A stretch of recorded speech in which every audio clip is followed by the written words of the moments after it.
FPCCI में अहम press conference. FPCCI कायम मुकाम सदर साकिब फयाज मगू और टीम IPPs शरह सूद और FBR के दरपेश मसाइल पर प्रेस कॉन्फ्रेंस कर रहे हैं। इसको डिजाइन IMF की दुनिया यही कहती है कि जब CPI इंडेक्स से आपको 1% पॉजिटिव रखना है अपना बैंक इंटरेस्ट, तो इंडिया में 1% है, चाइना में ½ पॉजिटिव है, बांग्लादेश में 1 है, तो हमें क्या प्रॉब्लम है? हम 10-10, 12-12% इंटरेस्ट रेट ज्यादा रखते हैं। इसको समझना पड़ेगा। अगर आप गलती करेंगे तो फिर ब्लंडर हो रहा है। अगर गवर्नमेंट 10% कम करती है तो ये 48 ट्रिलियन का 4.8 ट्रिलियन डिवाइड बाय 12 करो, 400 रुपए आप सेव कर, 400 बिलियन रुपए आप ये रकम सेव कर सकते हो। जितना डिले करते हैं, बार बार आकर आपके मीडिया की हेल्प से पैगाम पहुंचाते हैं, जितना डिले करते हैं, ये पैसे तो दे देते हो, तो फिर भरता कौन है? आम आवाम। भरता कौन है? इंडस्ट्रियलिस्ट। तो वो मर रही है इस वक्त। आज डॉन न्यूज की बिजनेस साइट पे एक हेडलाइन लगी हुई थी जो मैंने सुबह पढ़ी। बैंक्स फेल्ड हो गए हैं एडवांस टू डिपॉजिट करने में।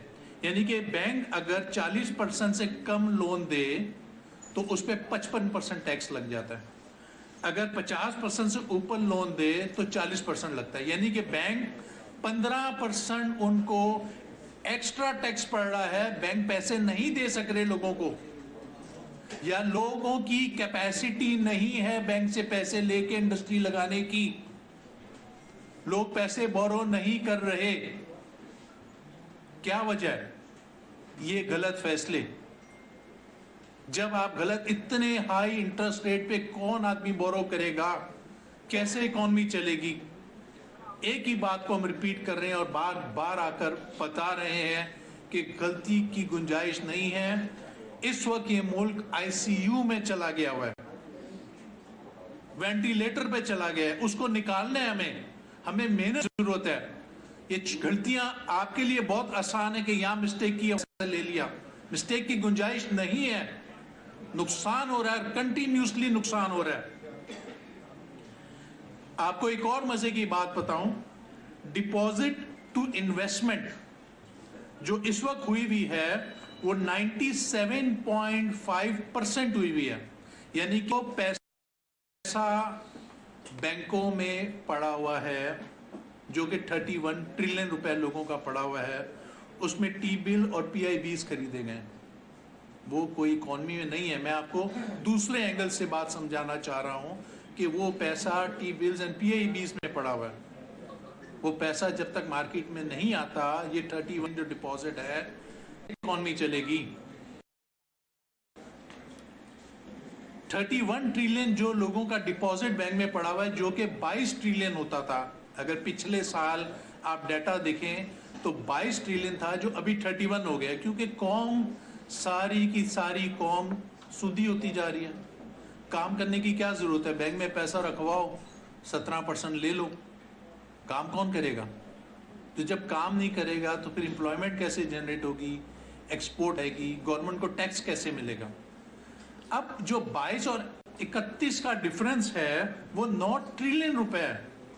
9 ट्रिलियन को जब मैं डॉलर पे डिवाइड करता हूं तो ये 30 बिलियन US$ बनता है।